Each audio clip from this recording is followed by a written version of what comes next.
여러분, 우리가 사랑하는 교회의 이름은 무엇입니까? 제가 지금 다른 교회 온 거 아니죠? 다시 한번, 우리가 사랑하는 교회의 이름은 무엇입니까? 대전 중앙교회.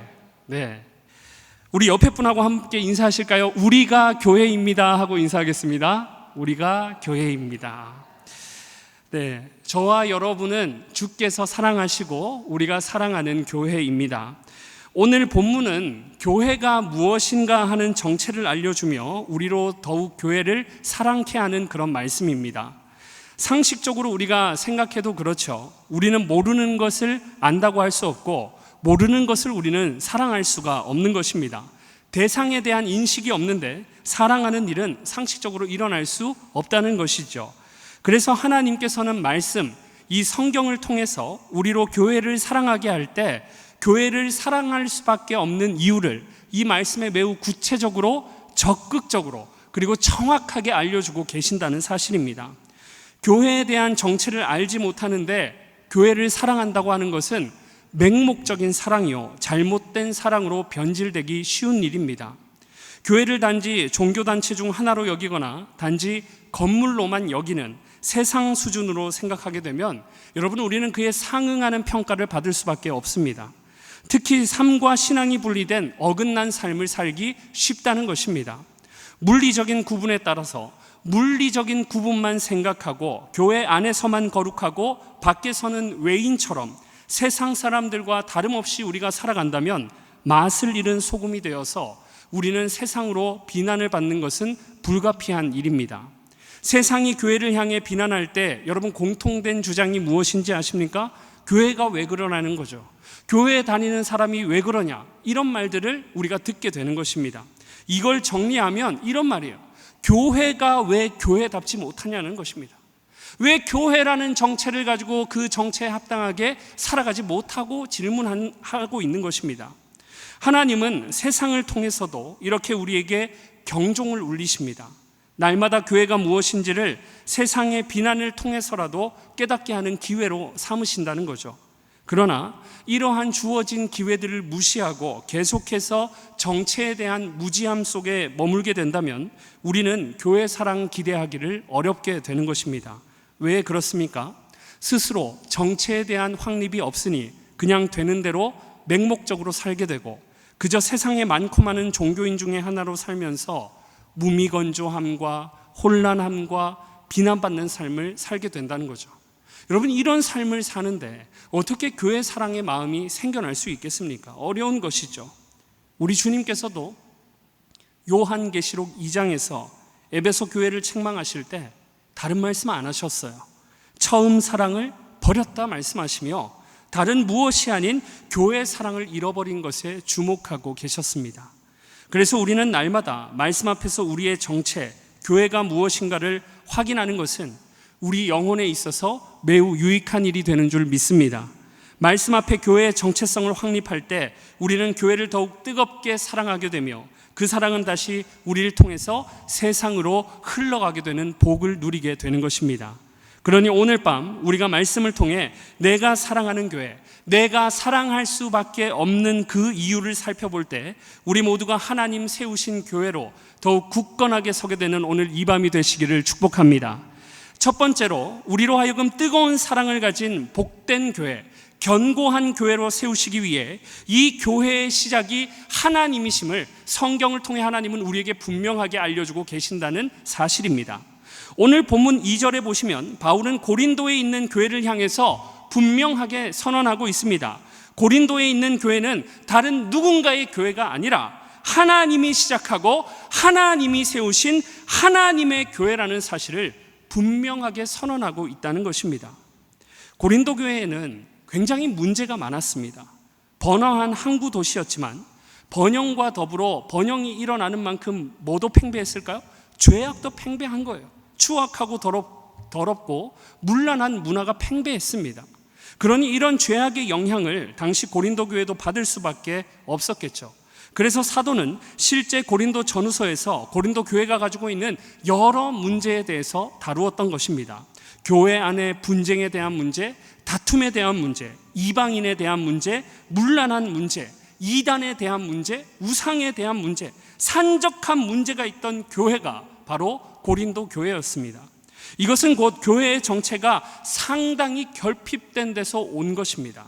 그래서 사도는 의도적으로 아주 1장부터 고린도에 세워진 교회들이 다른 누군가에 의해서 세워진 게 아니라 오직 하나님이 친히 세우신 하나님의 교회라는 사실을 가장 먼저 천명하고 있었던 것입니다. 그러니 우리 대전중앙교회도 대전중앙교회이기 이전에 우리의 근본적인 아이덴티티는 교회를 세우시고 교회의 주인 되시는 우리 하나님의 교회인 줄 믿습니다. 우리는 가끔 여러분 오해할 때가 있습니다. 우리가 가진 육신의 한계로 인해서 교회를 단지 건물로만 생각하고 이 건물을 세운 사람들을 주목할 때가 있는 것입니다. 하나님이 주인이 되시는 신본주의가 아니라 인본주의가 되면 교회 안에서 기득권 싸움이 벌어지고 교회가 분열되는 것은 여러분 시간 문제입니다. 고린도 교회도 보면 서로 자기가 잘났다고 자랑했어요. 자기가 가진 은사가 최고라고 자신의 우월주의를 뽐내는 교회가 고린도 교회였던 것입니다. 그래서 분파를 나눈 거예요. 서로 나는 아볼로파고 나는 바울파고 나는 예수파라고. 은사 우월주의와 이렇게 사회의 계급주의가 팽배했다는 거죠. 심지어 로마서에도 보면 주옥 같은 이신칭의의 복음을 담고 있는 학자들이 칭찬하는 로마서에도 보면 로마 교회 안에도 유대인 신자들과 헬라인 신자들이 그들의 출신 성분을 놓고 다툼이 일어난 것을 볼 수 있습니다. 그래서 서로 교회의 주도권을 차지하려고 분쟁과 다툼이 로마 교회에도 있었다는 사실입니다. 이런 기득권, 주도권으로 인한 분쟁, 여러분 무엇 때문이겠습니까? 하나님께서 주인 되시는 하나님의 교회라는 주권의식을 상실했기 때문입니다. 오늘 내가 이런 삶을 살도록, 오늘 내가 교회가 되어 교회 안에서 여러 가지 은혜와 은사를 누리게 하신 하나님의 그 주권적인 의식을 우리는 잃어버렸다는 것이죠. 그러므로 우리의 방향은 분명합니다. 말씀과 같이 근본적으로 앞서는 교회의 시작과 주인 되시는 하나님을 우리는 오늘 이 밤에 주목해야 될 줄 믿습니다. 하나님은 사람을 통해 교회를 세우시고 구원의 역사를 펼쳐가십니다. 그것이 하나님이 기뻐하시는 하나님이 친히 세우신 방식입니다. 그래서 오늘 본문 2절 중간에도 보시면 부르심을 받은 자들이라고 분명하게 명시하고 있는 거죠. 우리를 교회로 누가 부르셨습니까? 교회의 근원 되신 주님이십니다. 그러니 우리는 교회를 바라볼 때 교회를 시작하고 세우사 교회의 주인 되신 하나님을 날마다 우리의 영안으로 바라보아야 할 줄 믿습니다. 연예인이 다닌다고 해서, 여러분 사회적으로 높은 계층의 유명 인사가 다닌다고 해서 교회가 교회되는 게 아니라는 거예요. 어떤 외국인 유명한 선교사님이 세우셨다고, 그래서 역사와 전통이 있다고 교회가 교회되는 것이 아니라는 것입니다. 하나님이 세우신 하나님의 교회라는 주권의식이 있는 교회, 바로 그 교회가 주님이 기뻐하시는 참된 교회인 줄 믿습니다. 내가 몸담은 교회가 모든 만물의 시작이고 내 생명의 주인이 되시는 하나님 세우신 교회임을 확신할 때 우리는 기득권의식을 버리게 되고 더욱 뜨겁게 교회를 사랑하며 그 사랑의 파급력을 우리는 누릴 수 있게 되는 것입니다. 그러니 날마다 말씀 앞에서 교회의 주인은 하나님이시며, 그래서 교회는 하나님의 교회라는 사실을 기억하며 더욱 교회를 향한 뜨거운 사랑을 품고 파급력 있는 삶을 살아가시는 저와 여러분들이 되시기를 축복합니다.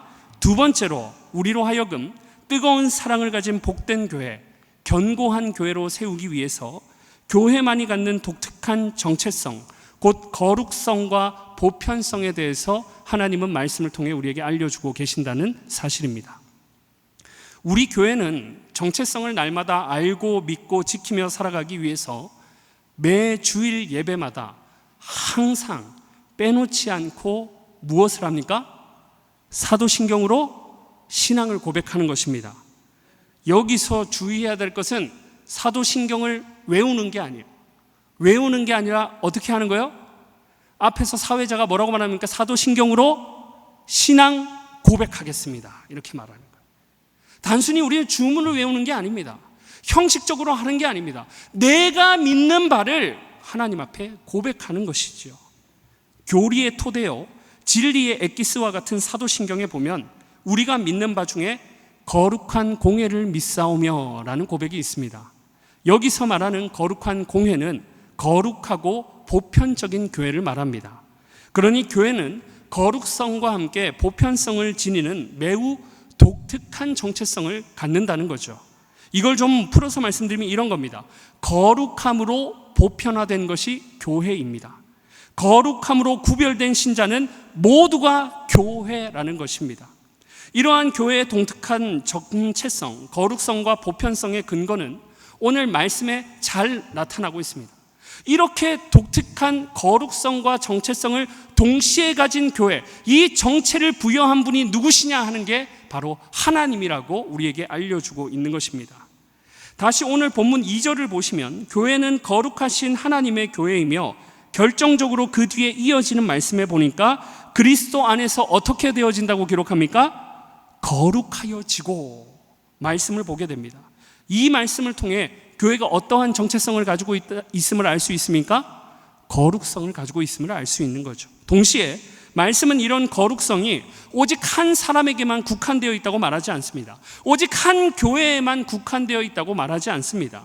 그리스도 안에서 거룩해진 교회, 하나님이 주인이 되시는 하나님의 교회를 지칭할 때 2절 가운데 보시면 부르심을 받은 뭐라고 기록하고 있어요? 자들. 무슨 형태입니까? 복수 형태이죠.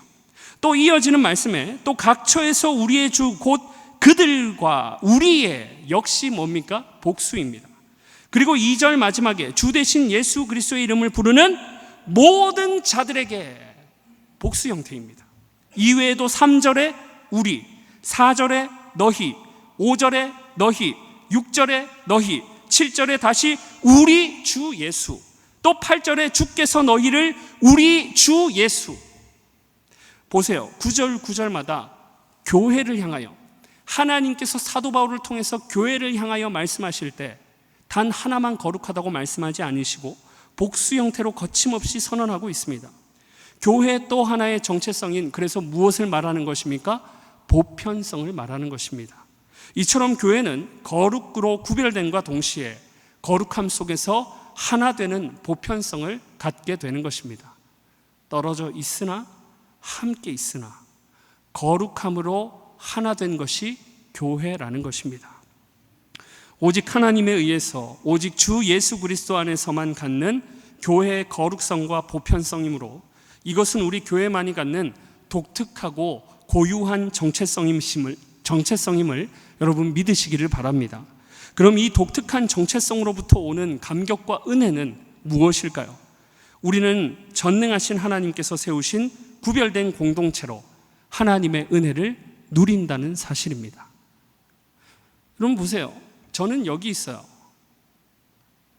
그리고 저는 하나의 존재입니다. 그리고 저와 여러분들은 떨어져 있어요. 그런데 어디 있으나 하나님의 보호하심을 받습니다. 거룩하게 구별되지만 어디에 있으나 하나님의 동일한 은혜를 받는 거룩함으로 하나 된 보편화된 교회라는 것을 우리가 알 수 있게 되는 거죠. 여러분, 이 세상에서는 많고 많은 단체를 찾아볼 수 있지만, 단체와 조직과 연합체가 있지만 그 모든 조직들은 불완전한 단체입니다. 첫 번째 갖는 한계가 무엇입니까? 세상의 공동체는 세상에서라는 한계를 갖는다는 것입니다. 이 생의 삶이 끝나면 세상에 아무리 훌륭한 단체라도 끝나는 거예요. 사라집니다. 잊혀져요. 두 번째로 세상 공동체가 갖는 한계는 거룩성이 없다는 것입니다. 아무리 사회복지와 그런 도덕을 실천하는 단체와 구조라 할지라도 성경이 지시하는 바 오직 구원 되시는 예수님 없이는 거룩성을 가질 수 없다는 한계성을 갖는다는 것입니다. 마지막 세 번째로 세상 공동체의 불완전성이 뭐냐?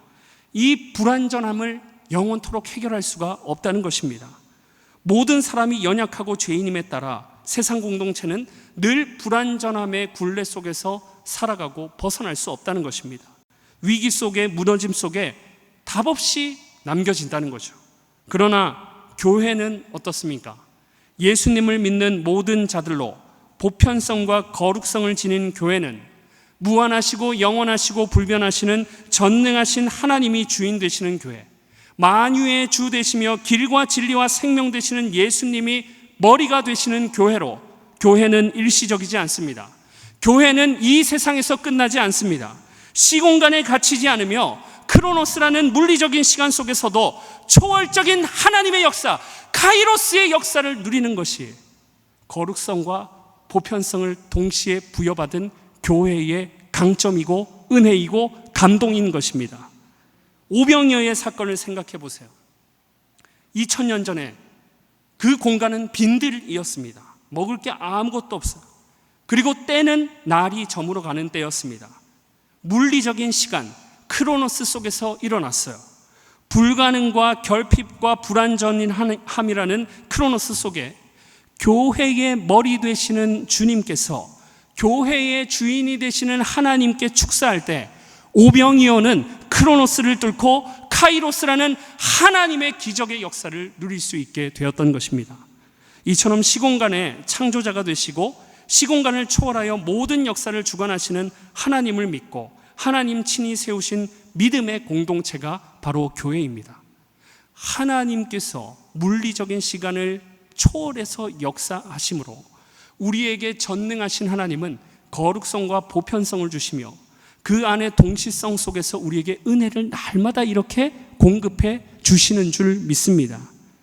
여러분, 이전에 우리는 전부 교회가 아니었습니다. 하나님의 전능하신 역사, 카이로스의 역사를 누리지 못했던 외인에 불과했습니다. 그래서 그저 멸망당한 때를 향해 살아가는 크로노스의 삶에 불과했죠. 그러나 하나님께서 크신 은혜로 저와 여러분을 믿게 하시고 예수님 안에서 거룩한 공동체를 세우사 우리로 하여금 하나님의 은총을 누리는 교회라는 거룩하고 보편적인 공동체가 되게 해 주셨습니다.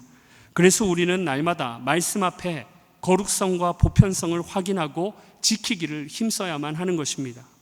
전능하신 하나님, 우리를 사랑하사 독생자 예수 그리스도와 함께 주시지 못하실 것이 없는 하나님의 교회로 우리를 거룩하게 구별하사 불러주셨다는 사실을 기억할 때 우리는 물리적이고 제한적인 이 크로노스의 시간을 초월하여 하나님의 위대한 것을 경험하고 은혜를 누리는 카이로스를 날마다 경험하게 될 줄 믿습니다. 여러분, 이 사실이 얼마나 중요하면 강도사고시에 매번 나와요. 심지어 목사고시에도 나옵니다. 교회의 고유한 정체성, 그 거룩성과 보편성을 상실한 사건이 WCC의 문제이죠.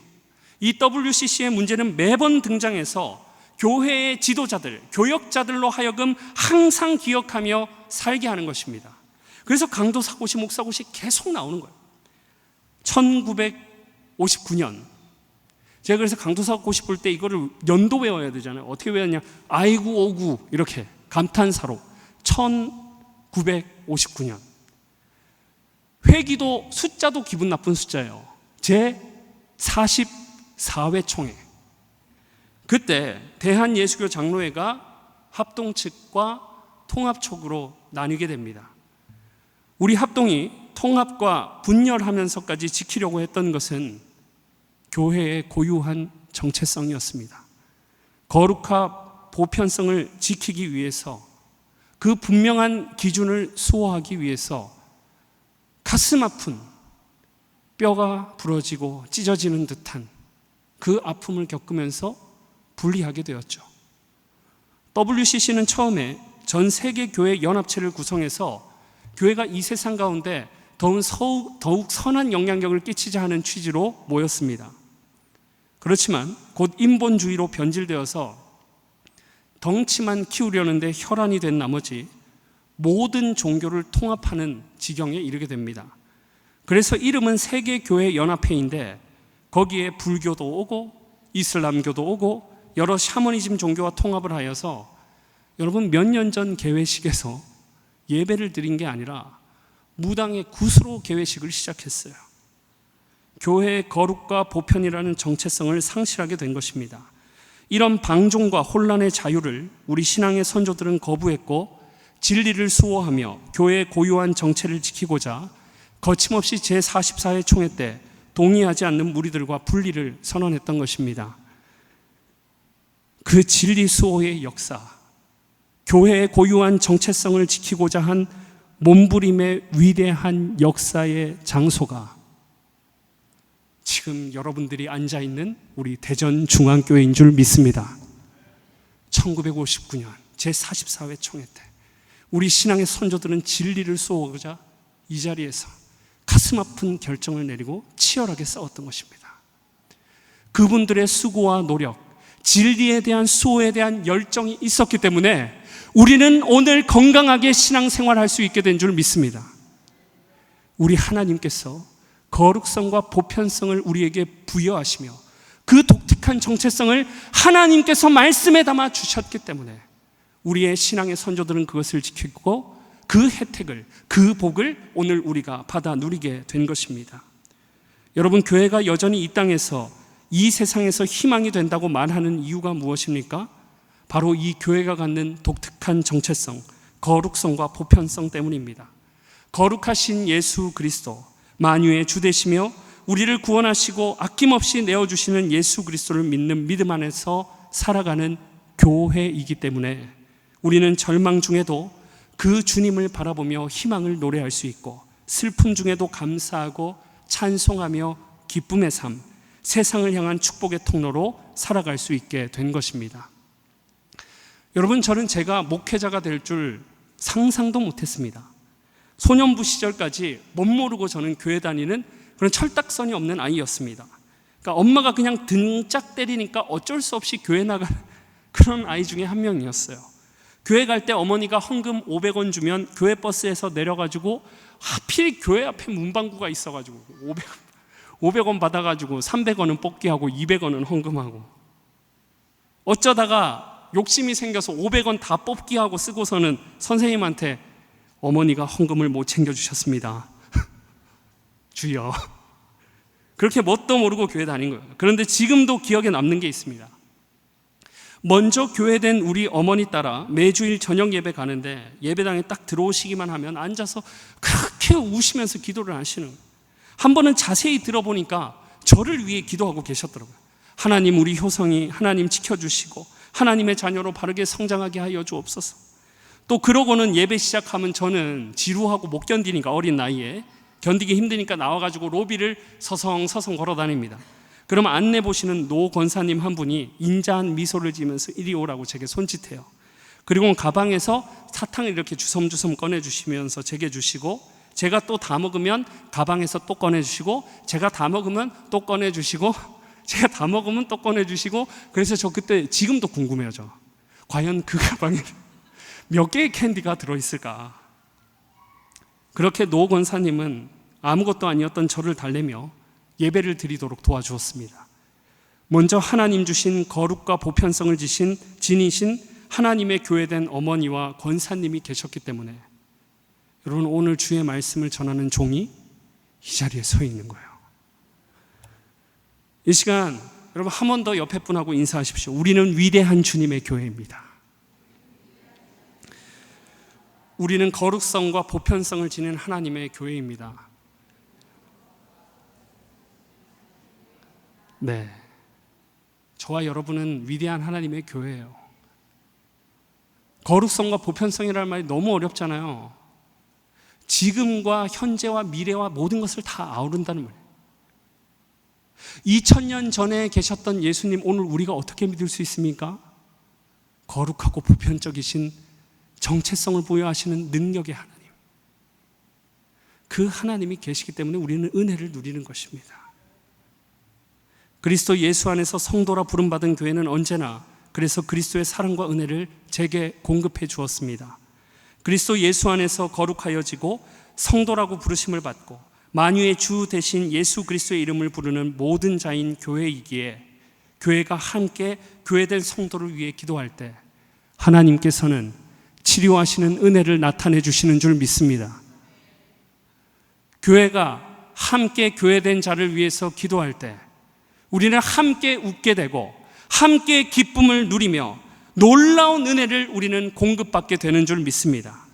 교회가 함께 병든 자를 위해 기도할 때 치유되는 것, 하나님께서 독특하게 교회만 주시는 은혜인 거예요. 이건 절망에 갇힌 자를 위해 교회가 함께 기도할 때, 그 교회된 자를 위해 기도할 때 절망이 희망으로 바뀌게 되는 역사들.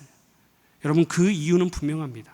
하나님의 교회는 전능하신 주 예수 그리스도, 만유의 주 예수 그리스도 안에서 거룩하여지고 성도로 부름을 받고 능력의 이름 예수님을 부르는 자들의 거룩하고 보편적인 시대와 대상을 초월한 총수이기 때문입니다.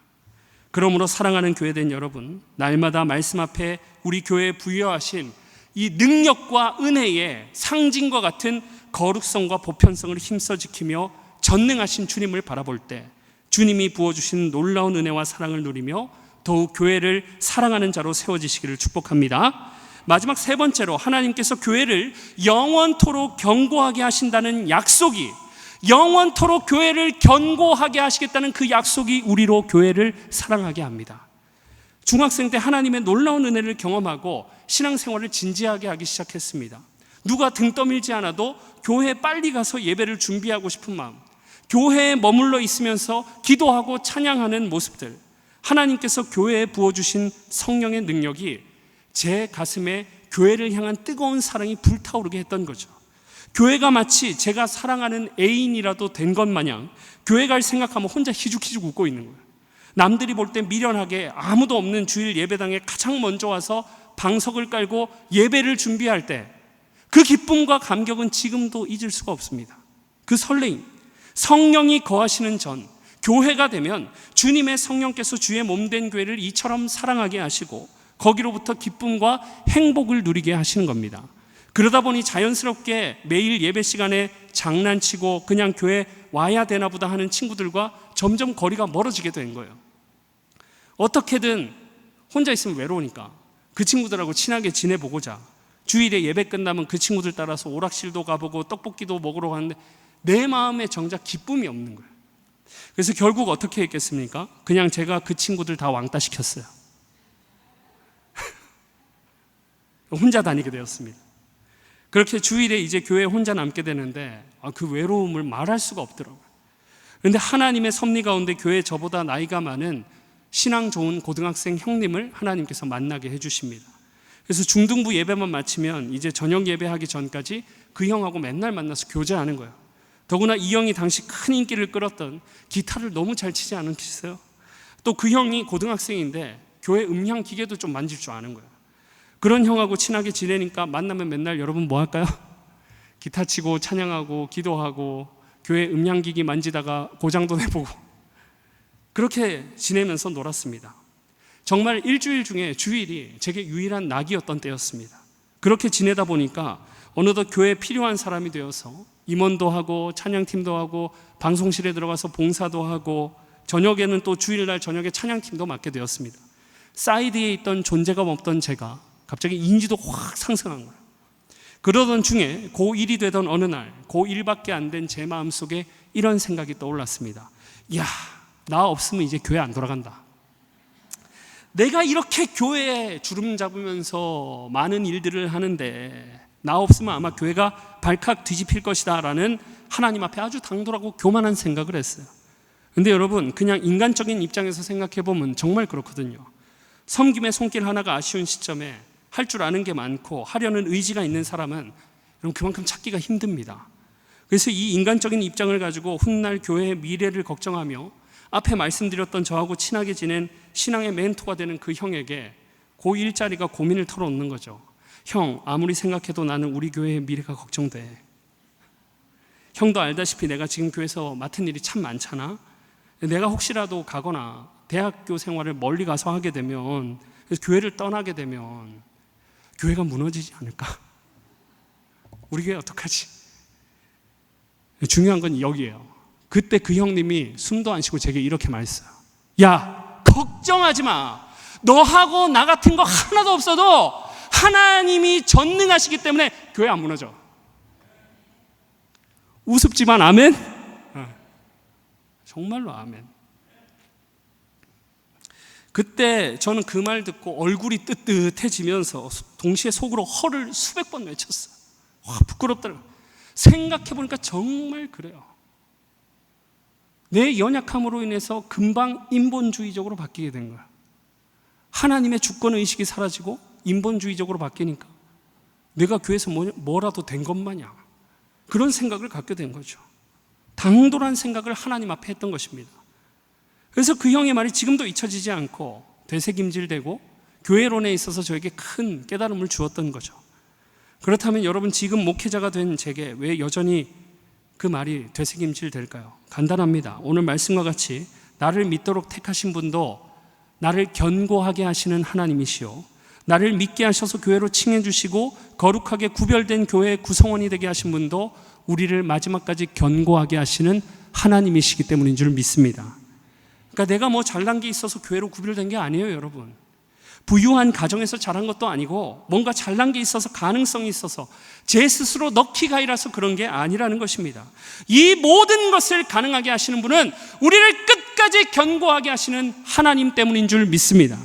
없는 데서 있게 하시고 세상에 미련한 자들을 택하사 지혜 있는 자를 부끄럽게 하시는 분이 교회의 주인 되시는 끝까지 견고하게 하시는 능력이신 하나님이십니다.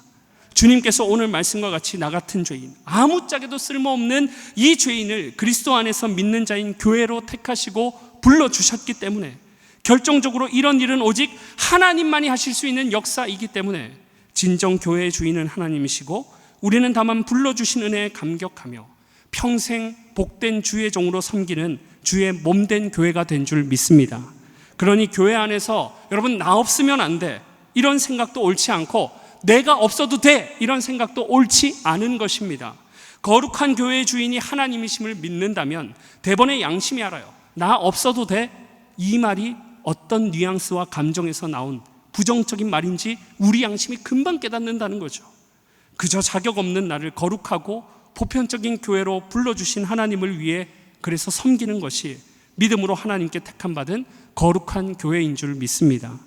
우리가 교회로 섬김을 위해서라도 하나님의 도움과 그래서 은혜가 필요합니다. 거룩과 보편성, 신학적인 지식으로 알 수 있죠. 오케이, 목사님 이해합니다. 그러나 실제로 봉사하게 하는 능력이 어디로 나오겠습니까? 끝까지 견고하게 하시리라. 우리의 능력 되신 하나님을 오늘 이 밤에 우리는 의지해야 됩니다. 신앙생활할 때 마음이 뜨뜻미지근하십니까? 불타오르는 열정이 사라졌습니까? 교회에 대한 사랑하는 마음이 들끓지 않습니까? 여러분, 괜찮아요. 당연한 거예요. 우리는 죄인이고 연약하기 때문입니다. 그러나 거기에 머물러 있으면 안 돼요. 왜 그렇습니까? 주께서 끝까지 견고하게 하시리라. 교회인 저와 여러분이 오늘 이 밤에 견고하게 하신다 약속하신 주님 앞에 의뢰하고 의지하며 나아갈 때 주님께서 우리를 견고하게 해주실 줄 믿습니다.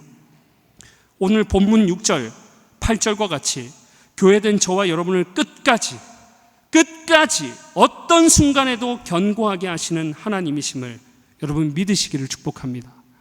심지어 에베소서 5장 25절에 가보면 그리스도께서 교회를 사랑하시고 그 교회를 위하여 자신을 주셨다고 기록합니다.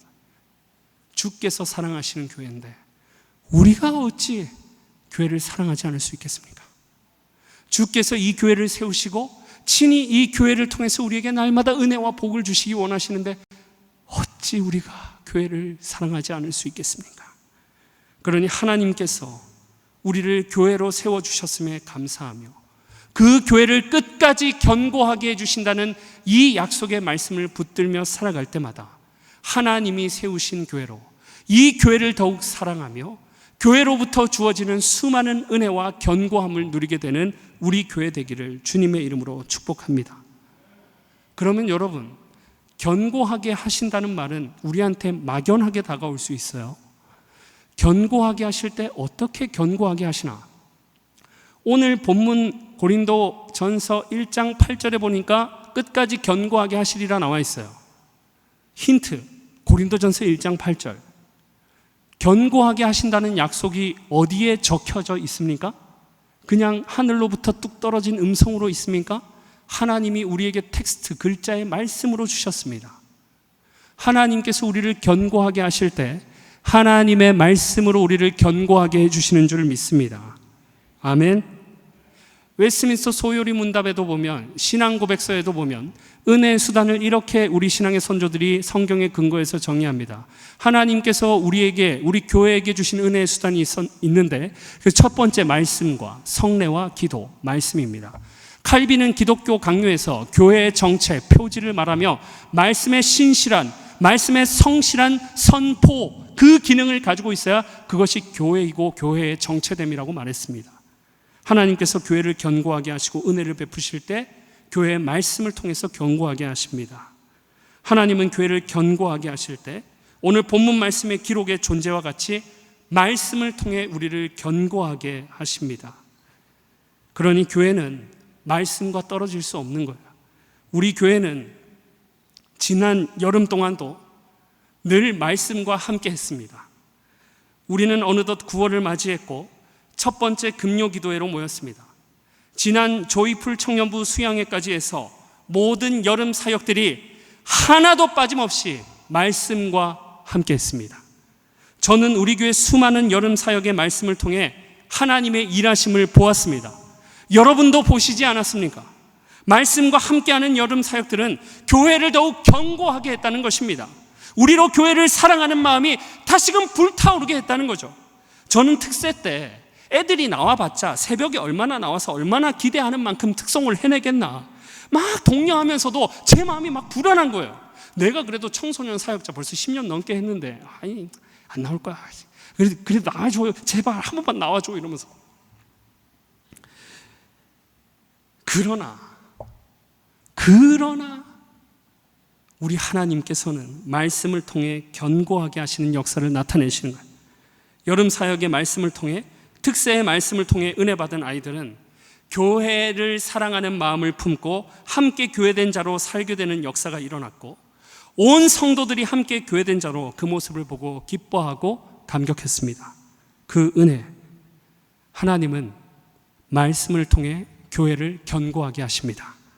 저는 그래서 우리 교회 이번 가을 사역도 기대합니다. 아멘.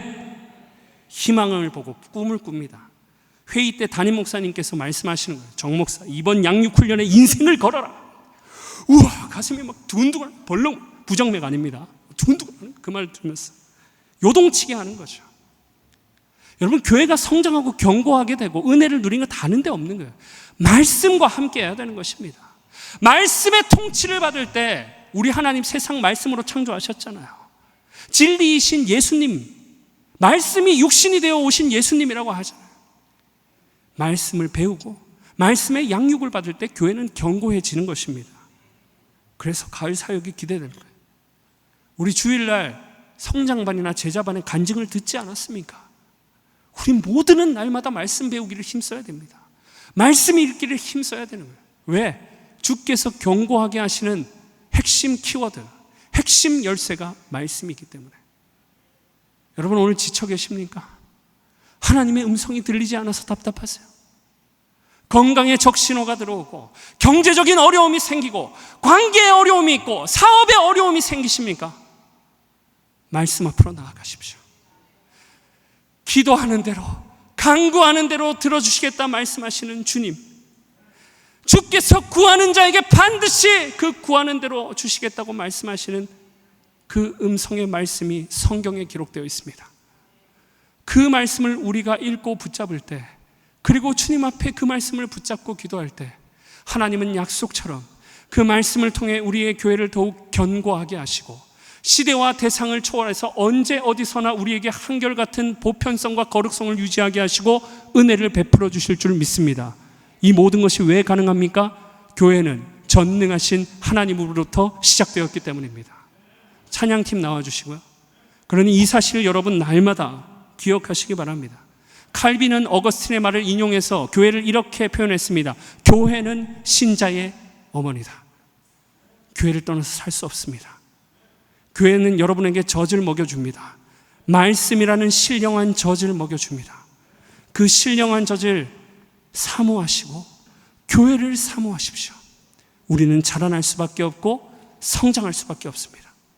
그래서 날마다 하나님께서 우리를 교회로 세워주셨다는 사실을 여러분 오늘 이 말씀 앞에 확신하고 기억하시며 내가 교회 되었다는 사실을 잊지 말고 주님 앞에 교회로서 간구하며 나아가실 때마다 여러분들의 모든 삶의 영역이 변하고 어려움들이 변해서 하나님의 놀라운 은혜의 통치를 받게 되는 영광의 숲을 경험하게 되는 우리 대전중앙교회 되기를 주의 이름으로 축원합니다.